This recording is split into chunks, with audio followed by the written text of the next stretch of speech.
BJP নেতৃত্বাধীন সরকার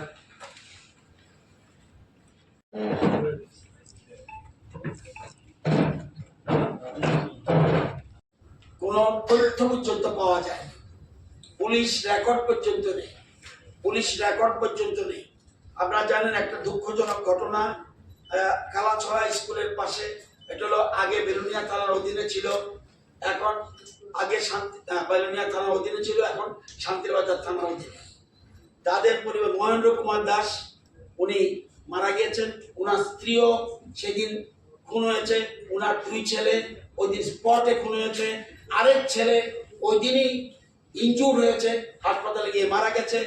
ওই যিনি হাসপাতালে মারা গেছে ওনার স্ত্রীও আহত ছিল, পরে জীবিতে মারা গেছে।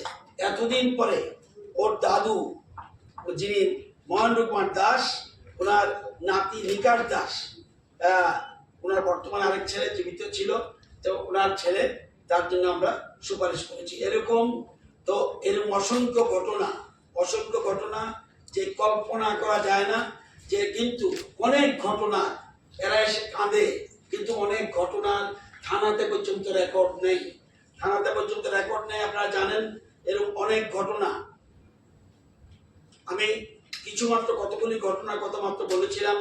আপনারা জানেন যে খোয়াইতে সোনাতলা জাতীয় কংগ্রেসের বিশিষ্ট আমরা সিপিএম খুন হয়েছে, যে কে কংগ্রেস খুন হয়েছে, আমরা কে বিজেপি, আমরা কোনো পলিটিক্যাল মার্ডার যদি হয়ে থাকে, সে বিজেপি হোক, সে সিপিএম হোক, কংগ্রেস হোক, এগুলিকে আমরা গুরুত্ব দিয়ে বিচার করি। কারণ আমরা মনে করি রাজনৈতিক খুন আমাদের এই সময়, আমি যে সংখ্যাটা বললাম 2093 থেকে 2017 পর্যন্ত 15,589 তারিখ পর্যন্ত বলে দেব। যেমন 10/93 থেকে 19/5/93, 1 মাস 8 দিনে 43 জন খুন হয়েছে। 1 মাস 8 দিনে 43 জন খুন হয়েছে। 5/4/93 থেকে 15/6/93, 2 মাস 10 দিনে 88 জন খুন হয়েছে। 1/4/93 থেকে 15/2/95, 540 জন খুন হয়েছে 1 বছর 10 মাস 15 দিনে। এর অসংখ্য ঘটনা আমার কাছে রয়েছে, এবং এর মধ্যে কয়েকশো রাজনৈতিক খুন আমরা রিজেক্ট হয়েছে, কারণ পলিটিক্যাল গ্রাউন্ড প্রুভ করতে পারেনি, সেজন্য রিজেক্ট হয়েছে। এবং 4টার মতো পিটিশন আরো ইনকোয়ারিতে বাকি রয়েছে। এবং আপনারা জানেন একটা ফর্ম পাওয়া যায় এসডিএম অফিসে, সেই এসডিএম অফিসে ফর্ম মাধ্যমে ফিল আপ করে তার প্রেয়ার করতে হয়। যারা এর মধ্যে যে লোকগুলি মারা গেছে, যারা 18 জন চাকরি পেয়েছে যাদের পরিবারে, তারা হলো বিশালগড়ের লেম্বুটিলার বীরলাল সরকার মার্ডার হয়েছিল, পলিটিক্যাল মার্ডার, তার পরিবারে 18 গোলা কিল্লা গৌরহরি মলসুম, ওনার পরিবারে চাকরি পেয়েছে। যেটা রাজনগর পিয়ারমারি বিলোনিয়া অমূল্য মালাকার, ওনার পরিবারে চাকরি পেয়েছে। চানমোহন ত্রিপুরা গন্ডা তুইসা, ওনার পরিবারে চাকরি হয়েছে। টুনু শুক্ল বৈদ্য জলাই কৈলাসহর, ওনার পরিবারে চাকরি হয়েছে। সুনীল চন্দ্র দেব দরদা কাঞ্চনপুরের, উনি মার্ডার হয়েছিল, ওনার পরিবারে চাকরি পেয়েছে। নিশিকান্ত চাকমা চৈলেংটা, ওনার পরিবারে চাকরি হয়েছে। লিটন বিশ্বাস মোহনপুর তারানগর, ওর পরিবারে চাকরি হয়েছে। সচিরানী চৌধুরী শান্তিরবাজার সাউথ ত্রিপুরা, ওনার পরিবারে চাকরি হয়েছে। মৃদুল দত্ত মতাই বিলোনিয়া, ওনার পরিবারে চাকরি হয়েছে। তেজেন্দ্র মহাজন সারাসীমা বিলোনিয়া, ওনার পরিবারে চাকরি হয়েছে। নৃপেন্দ্র কুমার নাথ, উনি শ্রীনগর সাবরুম মনোবাজার, ওনার পরিবারে চাকরি হয়েছে। জওহরলাল নম ওয়েস্ট চকবাড়ি বাইকুড়া, ওনার পরিবারে চাকরি হয়েছে। নীলমোহন সরকার শান্তিপাড়া কামালঘাট, ওনার পরিবারে চাকরি হয়েছে। তীর্থঙ্কর পাল কলকলিয়া পিএসসি ডাই, ওনার পরিবারে চাকরি হয়েছে। জওহরলাল দেবনাথ মনোবাজার সাবরুম, পলিটিক্যাল মার্ডার হয়েছিল, ওনার পরিবার চাকরি হয়েছে। হারগন দত্ত মনোবাজার সাবরুম, ওনার পরিবার চাকরি হয়েছে। প্রমোদ বিহারী মজুমদার মনোবাজার সাবরুম, ওনার পরিবার চাকরি। এই 18 জন অলরেডি প্রোভাইডেড। আরো আমরা 11 জনের নাম সুপারিশ করেছি। পরবর্তী সময় এগুলি ল ডিপার্টমেন্ট হয়ে, ফাইন্যান্স হয়ে তারপরে তাদের ব্যবস্থা হবে। আপনারা জানেন অনেক ঘটনা, বামায় খুন হতে পারে, খুনটা আলাদা জিনিস। জমি নিয়ে বিবাদ নিয়ে খুন হতে পারে, দুই বন্ধুর মধ্যে ঝগড়া নিয়ে খুন হতে পারে, ব্যবসা নিয়ে খুন হতে পারে, রাজনৈতিক হত্যা আমি যদি দেখাই এগুলি আর চোখের জল চলে আসে। আমরা এই সরকার চিন্তা করেনি, যখন বিজেপি ছিল, বিজেপি মাত্র কয়েকজন মাত্র দেখিয়েছি আমরা, অসংখ্য আমি জানি না। এরপরেও দুঃখ লাগে একটা নির্বাচনে কংগ্রেস সিপিএম সমঝোতা করতে যায়। কি বাধ্যবাধকতা আমি জানি না। যারা খুন হয়ে গেছে তাদের প্রতি এই দলের নেতাদের কি বক্তব্য রয়েছে? সুতরাং আমরা যে সিদ্ধান্তটা নিয়েছি এটা আপনাদের জানালাম। এটা ভাবলাম যে যেহেতু স্ক্রুটিনি কমিটি একটা রয়েছে, সেগুলি আমরা এখনো যারা বাকি আছে সারা রাজ্যে, যদি সেটা সিপিএম হলে আমার আপত্তি নেই। কংগ্রেস টিউজডের সময় যদি কোনো খুন হয়ে থাকে, কোনো সিপিএম কর্মী প্রেয়ার করবে, এসডিএম এর কাছে ফর্ম আছে, ফর্ম ফিল আপ করলে যদি পলিটিক্যাল মার্ডার। আপনারা জানেন কয়েকটা ঘটনা পুলিশ রিপোর্ট আসছে, there is no record in the police station. Kidnap করে খুন করে নিয়েছে, থানায় রেকর্ড পর্যন্ত নেই। মানুষ দরখাস্ত করতে পারছে না। তো এই হলো অভিশপ্ত 78 থেকে 88, শুধুমাত্র 93 থেকে 17 নয়, 78 থেকে 88 এই 10 বছরও প্রচুর খুন হয়েছে। উগ্রপন্থীর হামলার কথা আমি বলতে যাচ্ছি না, এটা অসংখ্য লোক খুন হয়েছে। কিন্তু রাজনৈতিক সন্ত্রাস, রাজনৈতিক খুন, আহত কয়জন হয়েছে, রাজনৈতিক খুন কতজন হয়েছে, সব তথ্য আমার কাছে। যাই হোক, এই সরকারকে আমি ধন্যবাদ জানাই, তাদের পাশে সরকার দাঁড়িয়েছে। এই রাজ্যের মানুষ তারা, কে কংগ্রেস করছে, কে সিপিএম করছে, কে বিজেপি করছে, সে কথা আমি যাচ্ছি। এগুলি রাজ্য স্তরের নেতাদের নির্দেশে এইসব পলিটিক্যাল মার্ডার হয়েছে, সেগুলি স্মরণ করিয়ে দেওয়া দরকার। আমি জানি না এর মধ্যে বোধহয় একটা নির্বাচন হচ্ছে, বার ইলেকশন, সেখানেও বোধ হয় কংগ্রেস সিপিএম বোধ হয় একসাথে, আমি জানি না কিভাবে পারে, এরা কিভাবে ক্ষমার চোখে দেখবে। যেসব কংগ্রেস কর্মী খুন হয়েছে তাদের পরিবার, কংগ্রেসের লিডারদের আমি জানি না কিভাবে মানুষ দেখবে। তাদের আত্মা কিন্তু শান্তি পাবে না। সময় দেবে। 93 বছরের বয়স্ক বৃদ্ধা, অনেকদিন পরে মনে করে দিচ্ছি, এগুলি বিধানসভায় অনেক বলেছিলাম। 93 বছরের বয়স্ক বৃদ্ধা মা হেমলতা দেবীকে ঘরের ভিতর আটকে রেখে সিপিআইএম দুর্বৃত্তরা ঘরে আগুন লাগিয়ে জীবন্ত দগ্ধ করেছে এবং হত্যা করেছে। কৈলাসহরের চণ্ডীপুরের কালীশাসন চা বাগানের শ্রমিক কংগ্রেস সমর্থক ইন্টাক নেতা 50 পরীক্ষিত বাবুকে কুপিয়ে হত্যা করেছে। 15/4/93 তারিখে শান্তিরবাজার থানাধীন লাউগাঁ গ্রামে কংগ্রেস নেতা পরিমল সেনকে নিজ বাড়িতে বাম শাসক দলের দুর্বৃত্তরা খুন করেছে। 5/10/93 তারিখে বামফ্রন্ট দুর্বৃত্তরা ব্লক যুব কংগ্রেস সভাপতি সত্যজিৎ কর্মকারকে নৃশংসভাবে খুন করেছে। বাদারঘাট স্থিত ত্রিপুরা বিধানসভার সচিবালয় কর্মী তথা জাতীয় কংগ্রেস দলের সমর্থক পরিবার সদস্য বিশ্বরঞ্জন মল্লিককে সিপিএম দুর্বৃত্তরা বর্বরোচিত কায়দায় খুন করেছে। জিরানিয়া মধ্যপাড়ায় কংগ্রেস কর্মী পার্থ চৌধুরী বাম শাসক দলের দুর্বৃত্তের দ্বারা খুন হয়েছে। চানমন ত্রিপুরা একটু আগে বলেছি খুন হয়েছে। নিশিকান্ত চাকমা ছামনু খুন হয়েছে। গৌরী মলসুম বিজেপি খুন হয়েছে।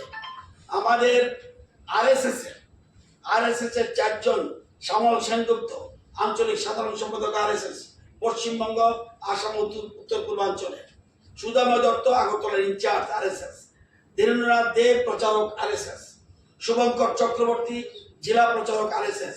এদেরকে চারজনকে 1999 সনের 6 আগস্ট তাদেরকে খুন করা হয়েছে।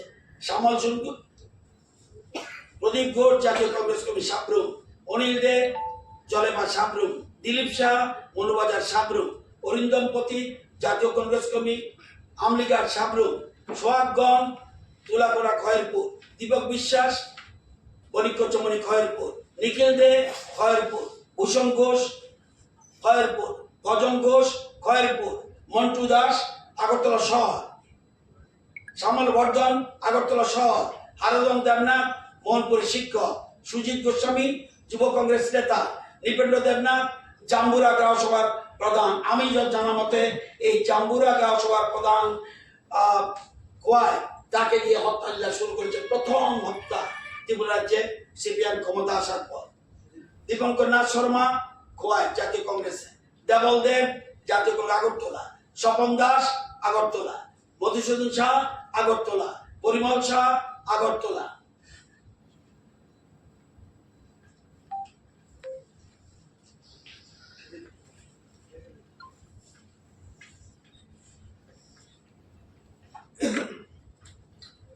এখানে আমার কাছে পুরো খুনের কাহিনী সব তথ্য যেগুলি বলছি, 15,000 যেটা বলছি আরো রয়েছে। আমরা চাই একটা রাজনৈতিক খুন যাতে না হয়।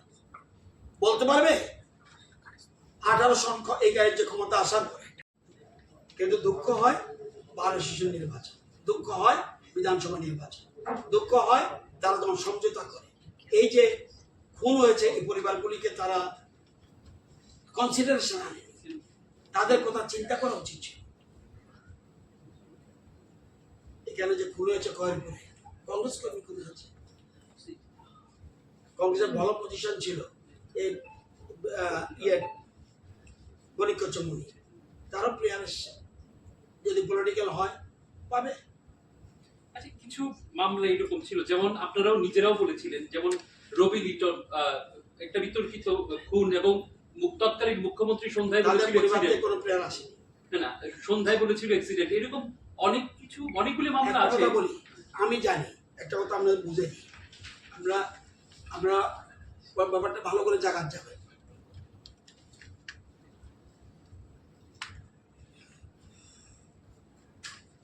অনিল দে একটা লোক মারা গেছে, জলেবা সাবরুম।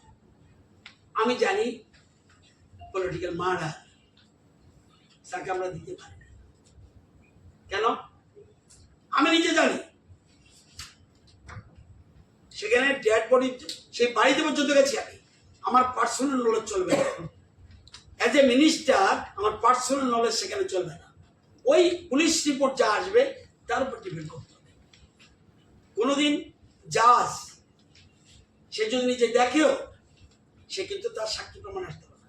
যদি সাক্ষী হিসেবে আসতে হয় তাকে চেয়ার থেকে ছেড়ে গিয়ে তাহলে সাক্ষী দিতে হবে, পুলিশকে বলতে হবে আমি জানি। না, আপনাদের অভিযোগ তো তখন পুলিশ বায়াস ছিল, পুলিশ তখন বায়াস ছিল তো। হ্যাঁ, এবার সেই ক্ষেত্রে তো অনেক যোগ্য মানুষ তারা কিছু করতে পারবো না। আমরা তো আর এটা আইনটাকে চেঞ্জ করতে পারবো না। আমরা তো বারবার বলছি, আমি তো জানি আপনি যেটা বলছেন পুলিশ রেকর্ড নেই, থানা বলছে আমাদের কাছে কোনো রেকর্ড নেই, কোনো রেকর্ড নেই। আর আমরা রবি লিটন বলছেন কোনো পরিবার আসেনি। যতই পিটিশন এসছে আমাদের কাছে আসছে, 38টা পিটিশন এসছে, পুলিশ ডাকেনি, সেজন্য জমা দিতে পারছে না ওরা। পুলিশ কিন্তু পুলিশ রিপোর্ট ইজ ইম্পর্টেন্ট। আমি আবার বলবো, আর বললাম যে ভাই, আরে তোমরা তো সত্যি বিপজ্জনক রে ভাই। दिते बोलता ये हमारा गवर्नमेंट आने के बाद हमारा एक स्कीम चालू किया, scheme for providing employment to members of family of persons killed in political violence. Scheme was notified on 23/12/20. Initially, the scheme was notified for providing employment to members of family of persons killed in political violence till 1919 2018 letter at present chief minister in the cabinet after prolonged discussion the same was amended and the words till 9th March 2018 was omitted. That means any time মনে রাখবেন RSS একটা সংগঠন, এই সংগঠন তারা কাকে vote দেয় টোটে আমি জানি না, কিন্তু রাজনৈতিক সংগঠন না হলে তাদেরকে যদি অস্বীকার করি সিপিএম মনে করে আরএসএস খুন করে ফেলতে হবে, এই জন্য করেছে এটা। মানে সিপিএম খুন করা মানে তাহলে সিপিএম মানে আরএসএস মেনে ফেলতে পারবে নাকি? আপনার প্ল্যান হলো সিপিএম আরএসএস কে মানলে মানব সিপিএম। আমার তো মনে হয় আপনার এই কথা কন্ডেম করি আমি। সিপিএম আপনার বক্তব্য হলো আরএসএস এর সংগঠনকে মারলে এটা সিপিএম মারলে অপরাধ নাই, আপনার বক্তব্যটা এইটা। আমি এই ঘটনা আপনার এই কথার নিন্দা জানাই, কারণ সিপিএম আরএসএস খুন করলে এটাকে আমি রাজনৈতিক খুন বলতে পারবো না। সিপিএম খুন করা মানে রাজনৈতিক খুন। সিপিএম যদি, আমি বারবার বলছি, কংগ্রেস যদি আপনাকে খুন করে পলিটিক্যাল খুন, আপনাকে খুন করবে কেন? কংগ্রেসের তো আপনার কোনো ঝামেলা নেই। কংগ্রেস যদি আপনাকে খুন করে পলিটিক্যাল খুন, আপনার তো কংগ্রেসের সাথে জমি বিবাদ নেই, ব্যবসার বিবাদ নেই। সিপিএম মেরেছে, আমি তো বলেছি সিপিএম মেরেছে, রাজনৈতিক। আমি একবারও বলিনি আপনাকে যে বিজেপির সংগঠন আরএসএস। আমি বলছি সিপিএম যারা মারবে, কংগ্রেস যদি কাউকে মারে এটা রাজনৈতিক। কংগ্রেস কিভাবে মারে, সিপিএম কিভাবে মারে, বিজেপি কিভাবে মারবে? এটা ব্যক্তিগত মারামারি নয়। একটা ব্যক্তি যদি মারে এটা পলিটিক্যাল মার্ডার হবে না। কংগ্রেস নামদারি লোক যদি কংগ্রেস হিসাবে মারে তাকে, আমি বল পলিটিক্যাল মার্ডার। আশা করি ক্লিয়ার। আচ্ছা, এই কংগ্রেস দলের যেহেতু বেশিরভাগ যে তালিকা, দলের পক্ষে দলীয়ভাবে সরকারের কাছে কোনো এরকম আবেদন জানানো হয়েছে যে তাদের দলের কোনো ভূমিকা আছে কি? তাদের দলের মানে কংগ্রেসের কোনো সিস্টেম নেই। না, সিস্টেম সরকার আসার আগে, সরকার আসার পরে ভারতীয় জনতা পার্টি মনে করেছে রাজনৈতিক খুন বন্ধ হওয়া উচিত। তখন দিলেন চিফ মিনিস্টার এবং ক্যাবিনেট হ্যাজ টেকেন ডিসিশন। এত তারিখ পর্যন্ত 9/3/18 পর্যন্ত যারা যারা মার্ডার হয়েছে যে দলের হোক, they will get benefit. Benefit means government employ যদি উত্তরে যায়। এক, এরপরে আমাদের প্রেজেন্ট চিফ মিনিস্টার প্রশাসনের সাথে আলাপ করে দেখলো আরো বেশি আমরা সুবিধা করে দিই, কোনো পলিটিক্যাল মার্ডার কখনো হলে সেই জন্য তারিখটা উঠে দিই। এখনো যদি কোনো পলিটিক্যাল মার্ডার হয়, যদি হয় না, হবে না আমরা মনে করি, তাহলে বেরবে সবাই এরকম না। এটা কোন রাজ্যে করতে পেরেছে? সবাই একটা রাজনীতি চিন্তা করে আমার লোক হলে তার নো। এখন তো প্রশাসন বিজেপির, আমরা রাখলাম কেন? এখন তো কেউ পলিটিক্যাল মার্ডার করতে পারে। সিপিএম কে বিশ্বাস নেই, সিপিএম কে কোনো মতে বিশ্বাস করি না। এরা সিপিএম সন্ত্রাসবাদী দল, এর মধ্যে কোনো সন্দেহ নেই। আপনি বললেও আমি মানি না, সিপিএম জীবনে শুধরাবে না। সিপিএম পলিটিক্যাল মার্ডার করতে পারে, এই জন্য আমরা আগের থেকেই রিস্ক নেই, যাতে এরকম থেকে সতর্ক থাকি। আমরা কোন পার্টিকুলার দলকে সিস্টেম অনুযায়ী রেগুলার হয় না।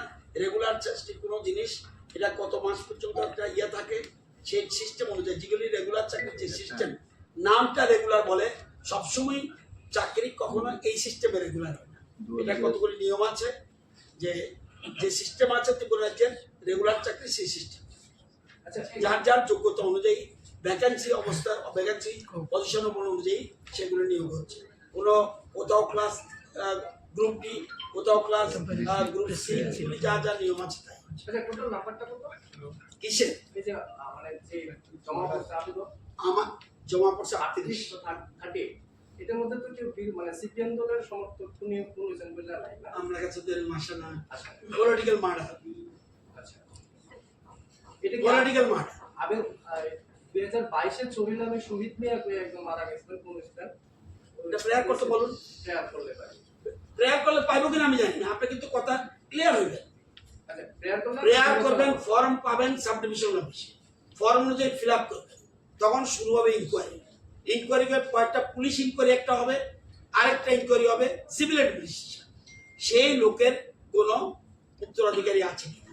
যদি উত্তরাধিকারী থাকে তাহলে সার্ভাইভাল সার্টিফিকেট সহ এগুলি জমা দিতে হবে, এবং কয়েকজন যদি উত্তরাধিকারী থাকে এনওসি দিতে হবে, যাকে দেবে, যে দেবে বাকিরা এনওসি দেবে। এটা হবে উত্তরাধিকার, এটা সিভিল অ্যাডমিনিস্ট্রেশন। আরেকটা ইনকোয়ারি পুলিশ যদি বলে এটা কোনো পলিটিক্যাল মার্ডার, ইনকোয়ারি করে দেখেছি বা আমরা দেখেছি এটা পলিটিক্যাল মার্ডার নয়, তখন এই কমিটি কিছু করবে না। আমাদের সন্দেহ হলে আমরা ইনকোয়ারি। আচ্ছা পলিটিক্যাল মার্ডার মানে যারা রাজনৈতিক দলের কর্মী রাজনৈতিক কারণে মারা গেছে তাই তো? রাজনৈতিক কারণে মারা গেছে পুলিশ বলতো, পুলিশ বলতে পারে। আচ্ছা কয়েকটা নাম পেলেন আরএসএস এর ব্যাপার ডিসাইড করবে।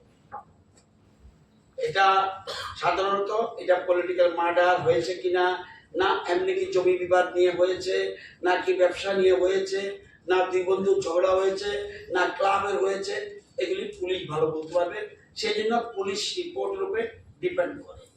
শুধু এটা নয়, আবার দেখতে হবে তার উত্তরাধিকার কেউ রয়েছে কিনা, এটা আবার পুলিশ দেখার দায়িত্ব নয়, এটা সিভিল অ্যাডমিনিস্ট্রেশন।